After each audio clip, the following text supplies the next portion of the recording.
Et salut YouTube! Aujourd'hui on se retrouve dans une nouvelle vidéo en cuisine avec Olive. N'oubliez pas de chausser un bon casque ou des bons écouteurs. Tout se fait en audio. Bonne découverte les amis! Bonjour et bienvenue dans ma cuisine.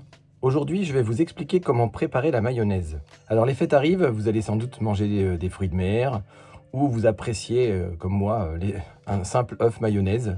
Eh bien, rien ne vaut une mayonnaise maison pour déguster ses plats préférés. Pour cela, j'utilise un robot de la marque Magimix.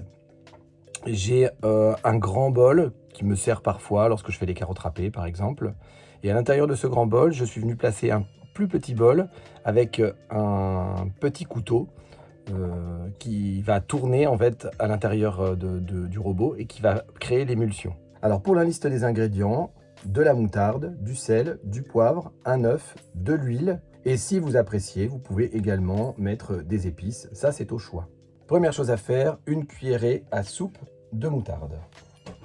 Pour le choix de la moutarde, vous pouvez prendre de la moutarde forte, de la moutarde à l'ancienne. Après, c'est vraiment à votre goût, ça n'empêchera pas de réussir la mayonnaise. Alors, je mets la moutarde à l'intérieur du petit bol dans lequel il y a le couteau, dont je vous ai parlé tout à l'heure. Moi, j'ai pris une moutarde qui est un petit peu forte, mais c'est une moutarde à l'ancienne avec des petits grains.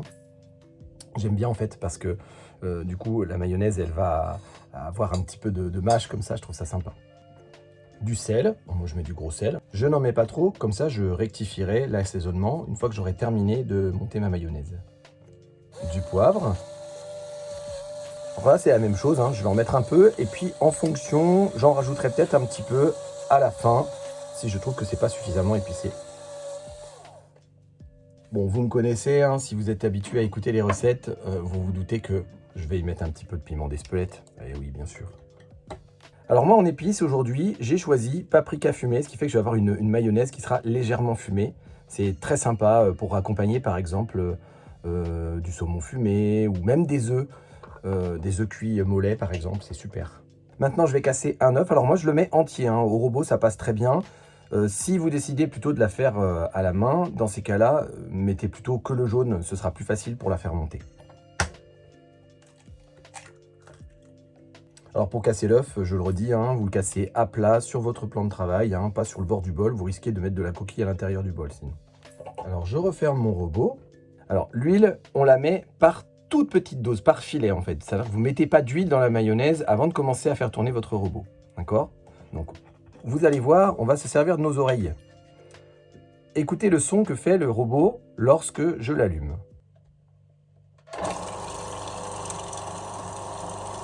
Alors maintenant, je commence à verser l'huile. J'y vais vraiment par toute petite quantité. J'attends un petit peu, vous voyez, 4-5 secondes. J'en rajoute un petit peu. Et ainsi de suite. Déjà, si vous écoutez, on n'a plus le même son qu'au début.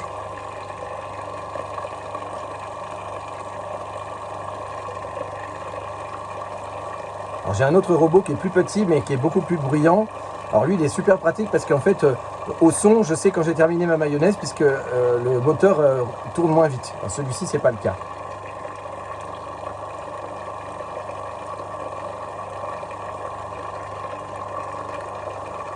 Mais petit à petit on entend tout de même que le son du robot change. Vous voyez on commence à entendre comme un petit bouillon en fait qui s'épaissit.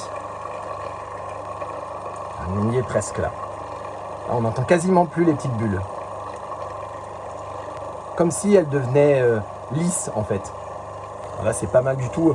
Lorsque je pèse la bouteille dans ma main, je me rends compte que j'ai utilisé à peu près un tiers de la bouteille. J'arrête mon robot. Vous avez pu entendre que le couteau s'est arrêté quasiment instantanément. Donc c'est à mon avis qu'elle est bien solide, mais je vais le vérifier tout de suite. Là, j'ouvre, je pose mon doigt. Oui, c'est pas mal. Donc, je goûte. Et je me dis que je peux y aller encore un petit peu. Vous voyez, on n'entend quasiment plus le bruit du couteau qui fait des bulles à l'intérieur. Alors là, on est pas mal, hein. Le couteau est quasiment silencieux à l'intérieur. L'arrêt se fait quasiment instantanément. Et là, elle a vraiment bien bombé. Elle fait, toute la profondeur de mon bol. Elle est à ras du petit bol que j'ai à l'intérieur. Elle est magnifique. Et alors, elle est excellente. Au niveau des épices, le petit goût fumé, c'est top. Et ce que je vais faire, c'est que je vais venir y ajouter juste une petite pointe d'huile d'olive. Comme ça va me la parfumer très légèrement, ça va lui ajouter un petit peu d'acidité. Et vous pouvez aussi, pourquoi pas, mettre un petit jus de citron, un filet de vinaigre. Vous pouvez, voilà, vous variez en fait. Moi, je ne fais jamais la mayonnaise de la même façon parce que je trouve que c'est ça l'avantage de la faire maison, c'est que ça nous permet de varier les goûts. J'en mets vraiment pas beaucoup, hein. L'huile d'olive, c'est assez fort. Voilà, pas plus que ça. J'en ai mis l'équivalent d'une cuillerée à soupe. Eh bien écoutez, ça y est, la mayonnaise est prête. Donc c'est vrai ce que je ne vous ai pas dit tout à l'heure, mes ingrédients sont à température ambiante en fait. Je sors mon œuf un peu à l'avance pour qu'il soit à la même température que l'huile. Je dirais il n'y a guère que la moutarde, mais bon la moutarde elle est en petite quantité, donc au bout de 3 tours de robot, elle a pris la température du reste de la préparation, quoi. Il reste une dernière étape qui est un petit peu délicate à faire lorsqu'on ne voit pas, c'est transvaser la mayonnaise à l'intérieur d'un bocal. Donc bon, si vous avez quelqu'un chez vous pour vous aider, faut pas se faire prier, hein, demandez de l'aide, ça se fait très très bien. Ça permet à la personne qui vient vous aider de goûter la mayonnaise au passage, donc c'est cool. Et puis si vous êtes tout seul, vous y allez tranquillement à l'aide d'une cuillère à soupe, et puis après vous terminez avec une cuillère à café. Voilà, je vous souhaite un bon appétit et je vous remercie encore pour toutes vos écoutes et tous vos commentaires, ça me fait très plaisir. Alors, ça vous a plu ? Si vous avez toutes questions, suggestions ou interrogations, n'hésitez pas en section commentaires, on se fera un plaisir que ce soit Olive ou moi-même à vous répondre.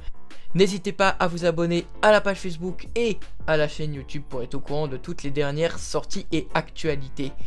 Également les amis, partagez le contenu, ce sera important pour nous et pour ceux qui souhaitent apprendre à faire de bons plats. Bon appétit, à la prochaine!